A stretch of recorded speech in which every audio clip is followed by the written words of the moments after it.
क्या आप जानते हैं कि भगवान श्री कृष्ण ने जीवन भर कभी कोई राज्य नहीं संभाला? ना तो वे हस्तिनापुर के राजा बने, ना द्वारका के सिंहासन पर विराजमान हुए। फिर भी उनका प्रभाव ऐसा था कि पृथ्वी के सबसे शक्तिशाली राजा भी उनके चरणों में झुकते थे। राजा बनना शक्ति की निशानी है, पर भगवान श्री कृष्ण ने सिद्ध कर दिया कि राजा बनने से बड़ा है राजा बनाने की क्षमता रखना। भगवान श्री कृष्ण का जीवन केवल राजनीति नहीं, वो एक रहस्य था। एक ऐसे योगी जो रणभूमि में भी मुस्कुराते रहे, और एक ऐसे नीतिज जिनके सामने बड़े बड़े योद्धा भी मौन हो जाते थे। इस वीडियो में हम जानेंगे कि भगवान श्री कृष्ण ने राज्य क्यों नहीं संभाला, क्या कारण था कि हर राजा उनकी सलाह मांगता था, और कैसे उनका प्रभाव राजनीति, धर्म और जीवन के हर क्षेत्र में सर्वोच्च बना। आइए भगवान श्री कृष्ण की उस शक्ति को समझें जो ताज से नहीं, चेतना से उपजी थी। भगवान श्री कृष्ण का जन्म एक कारागार में हुआ। उनके जीवन की शुरुआत ही सत्ता के अन्याय और अहंकार के विरुद्ध एक चेतावनी थी।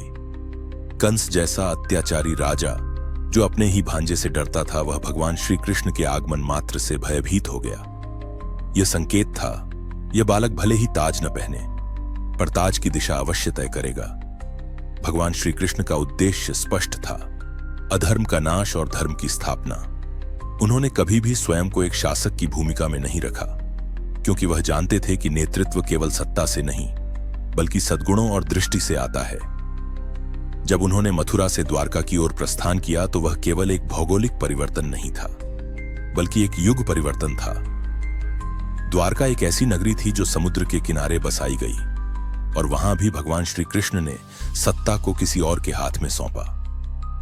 उन्होंने उग्रसेन को राजा बनाया और स्वयं मार्गदर्शक की भूमिका में रहे। भगवान श्री कृष्ण का प्रभाव इतना व्यापक था कि जब जब किसी राजा को धर्म संकट में फंसा देखा, वे बिना अधिकार के भी उनके निर्णयों को दिशा देने पहुंचते थे। यही कारण था कि उनके बिना कोई भी युद्ध निर्णायक नहीं होता था। महाभारत इसका सबसे बड़ा उदाहरण है। युद्ध से पहले दोनों पक्ष भगवान श्री कृष्ण के पास पहुंचे। कौरवों ने उनकी सेना चुनी, पर पांडवों ने स्वयं भगवान श्री कृष्ण को। यह चुनाव ही यह दर्शाता है कि शक्ति किसमें थी, सेना में या उस चेतना में जो युद्ध को टाल भी सकती थी और जीत भी दिला सकती थी। भगवान श्री कृष्ण ने अर्जुन के सारथी बनकर युद्ध भूमि में प्रवेश किया।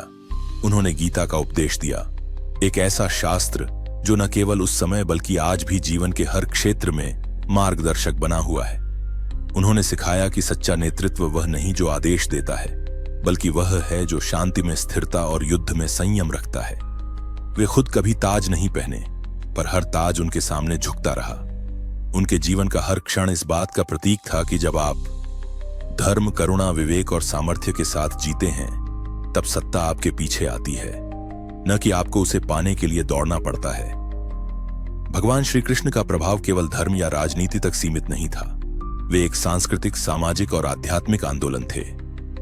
उन्होंने यदुवंश को स्थापित किया, एक आदर्श राज्य की परिकल्पना दी और समाज को यह सिखाया कि व्यक्ति कैसे स्वयं को और समाज को बदल सकता है। उन्होंने रुक्मिणी, सत्यभामा, जाम्बवती जैसी रानियों के साथ जीवन जीते हुए भी एक गृहस्थ का धर्म निभाया, परंतु कभी भी राजसी मोह में नहीं फंसे।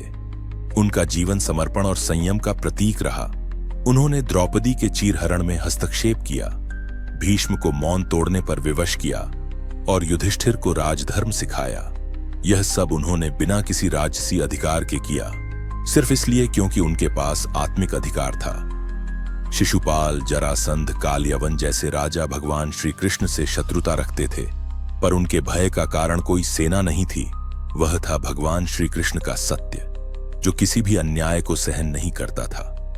उनका पूरा जीवन इस बात की मिसाल है कि शक्ति का सबसे श्रेष्ठ रूप वह है जो विनम्र हो, जो न्याय के पक्ष में हो और जो अपने लिए नहीं, सबके लिए हो।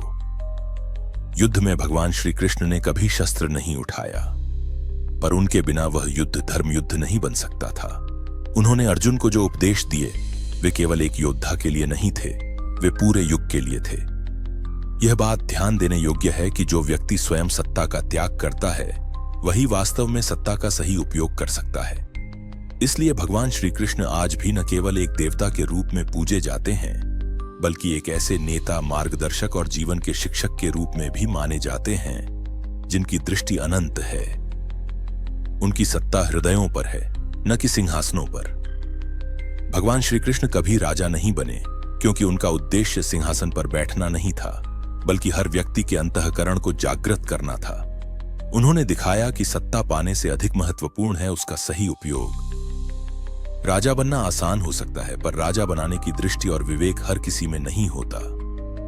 भगवान श्री कृष्ण ने अर्जुन को धर्म का मार्ग दिखाया, युधिष्ठिर को राजधर्म सिखाया और संपूर्ण युग को यह बता दिया कि सत्ता जब अहंकार से मुक्त हो तभी वह धर्म के लिए उपयोगी होती है। इसलिए आज भी जब कोई नेता, गुरु या मार्गदर्शक अपने मार्ग में भगवान श्री कृष्ण जैसा विवेक लाता है तो लोग झुकते हैं, प्रेम करते हैं और उस शक्ति को स्वीकार करते हैं जो शासन नहीं करती परंतु सबको राह दिखाती है। यही है भगवान श्री कृष्ण की वह दिव्यता जो उन्हें राजा के बिना भी राजाओं का राजा बनाती है। अगर आपको यह कथा दिल से छू गई हो तो कृपया इस वीडियो को लाइक करें, अपने अपनों के साथ शेयर करें और ऐसे ही भावपूर्ण आध्यात्मिक और पौराणिक कहानियों के लिए हमारे चैनल को सब्सक्राइब जरूर करें। आपका एक छोटा सा सहयोग हमारे लिए बहुत बड़ा आशीर्वाद है। धन्यवाद।